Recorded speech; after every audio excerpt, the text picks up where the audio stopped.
रतनपुरा रोहड़ा के ग्रामीण कलेक्ट्रेट पहुंचे हैं। इनका दर्द है, किस तरह के इनके पशुओं को परेशानी हो रही है, वह ग्रामीण हमारे साथ मौजूद है, उनसे जोड़ने का प्रयास करते हैं। देखिए, कहां से आप आए हैं, क्या मामला है?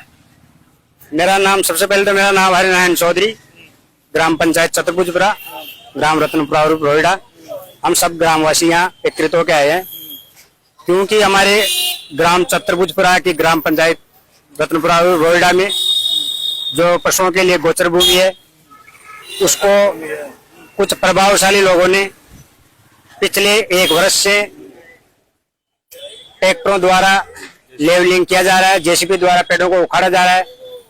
हमारे कम से कम 1000 पेड़ खेजड़ी के उखाड़ दिए गए हैं, बम्बूल के पेड़ उखाड़ लिए गए हैं।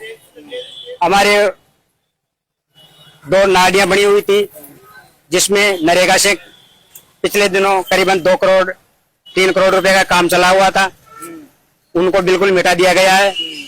पशुओं को जो पानी पीने की जो व्यवस्था थी वहां पे, उसको मिटा दिया गया है।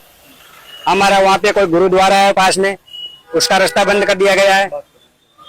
और हम करीबन 2 बार निवाई कलेक्टर साहब को, निवाई तहसीलदार साहब को भी अवगत करवा दिया गया। यहाँ तो कलेक्टर एडीएम साहब को भी दे दिया गया है। आखिरकार आज हम फिर कलेक्ट्रेट आए हैं, पूरे गांव वाले कलेक्ट्रेट आए हैं कि हमारी सुनवाई की जाए, हमारी गोचर भूमि को बचाया जाए, हमारे पशुओं को बचाया जाए। हम सब गांव वाले एकत्रित होकर यहाँ पे आए हैं। हमारा जिला कलेक्टर महोदय से निवेदन है कि हमारे पशु और इस गोचर भूमि को बचा लिया जाए। ये जो हमारा जो केजरी का वृक्ष है, इनको बचा लिया जाए। देखिए, एक तरफ सरकार कहती है कि हम गोचर भूमि को चलाने को लेकर बड़ा अभियान चला रहे हैं। किस तरीके से आपके वहां पर किस तरीके के उनके हौसले बुलंद है जो लगातार कर रहे हैं? बिल्कुल हौसले बुलंद है। तहसीलदार साहब श्रीमान नरेश जी मीणा वहाँ पे बुजुर्ग वहाँ पे जाके भी आए हैं, परंतु अब तक कोई कार्रवाई नहीं हुई। 3 के लिए बोला था हमको, भाई 3 में हम अतिक्रमण हटवा देंगे, उसके बाद भी हमारे कोई कार्रवाई नहीं हुई। सर देखिए, पूरे गांव वाले परेशान हैं। दर्द है गांव वालों को, किस तरह की परेशानी का सामना करना पड़ रहा है? सर क्या है कि गांव वाले अभी 1 साल से परेशान हैं, कोई सुनवाई नहीं हो रही है। बार बार तहसीलदार एडीएम साहब को 2-3 बार ज्ञापन दे दिया, मगर अभी तक कोई सुनवाई नहीं हुई। सरकारी भूमि थी, उसके अंदर नालियां बनी हुई थी, 2 नालियां उनका समतलीकरण कर दिया गया और वहाँ कृषि की जा रही है, जबकि वहाँ कोई सुनवाई नहीं होती। उनको बोलते हैं तो हमारी जो ये जानवर चराते हैं उन लोगों को पाबंद करवाते हैं। उन लोगों को धमकियां भी दी जाती जी, मारने पीटने की धमकियां दी जाती है और पाबंद करवा दिया। एडीएम साहब वहाँ से पाबंद कर दिया उन लोगों को। पशु चराने कहाँ जाएंगे वे लोग, उनको पाबंद करा दिया गया। तो उनके जानवर तो फिर वैसे ही रहेंगे, वो भूखे में रहेंगे।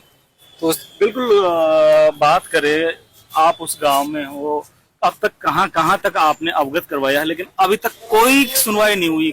किस तरह का आगामी दिनों में आपका रुख रहने वाला है? सब हमारे कोई सुनवाई नहीं हुई अभी तक। हम नहीं मानेंगे तो हम हमारे पूरे गांव वाले आएंगे, हमारे बच्चों को लेके आएंगे, नाना वर्षद भी करेंगे। हम नहीं मानेंगे तो हमारे पशुओं को भी लेके आएंगे, यहाँ पे कलेक्टर साहब को पकड़ाएंगे, इनको संभालो। नहीं मानेंगे तो हम क्या करेंगे, कहाँ जाएंगे हम? हौसले क्यों बुलंद आखिरकार लगा? वो लोग मानते नहीं है, वो लोग पीछे वाले हैं, बड़े बड़े नौकरीदार हैं वो लोग। और जो जानवरों के लेके हमारे जाते हैं, हमारे बच्चे लेके जाते हैं, हमारी घरवाले लेके जाते हैं, हमारे बुजुर्ग लेके जाते हैं, तो उसको गालियां देता, उसको लकड़ियां बताते हैं, तो वो बेचारे भाग के आ जाते हैं, पशु पता नहीं कहाँ रह जाते। तो ऐसे ऐसे हरकतें करते हैं वो लोग। तो उनका हौसला बहुत ज्यादा बुलंद हो रहा है। हमारे कलेक्टर साहब सुनवाई नहीं रहे। हमारे तहसीलदार को भी कई दफे ले जाके बताए, वहाँ पे ले जाके बताए कलेक्टर साहब को, तो कह रहा है कि हम 2-3 दिन में आपको कार्रवाई करेंगे, लेकिन उसको 6 महीने हो गए, अब तक भी कोई कार्रवाई नहीं हुई। मतलब बात करें, लगातार लोग आते हैं, कलेक्ट्रेट पूछते हैं, अन्य अधिकारियों को अवगत करवाते हैं, लेकिन जो कार्रवाई है वह डाक के 3 पात है। लोगों में लगातार आक्रोश पनपता जा रहा है, लगातार जो अमूल्य संपदा है वह नष्ट होती जा रही है, जिसको लेकर ग्रामीणों में काफी नाराजगी है। वहीं पशुओं को लेकर भी संकट खड़ा हो गया है। कजोर गुजर, केजी न्यूज, टोंक।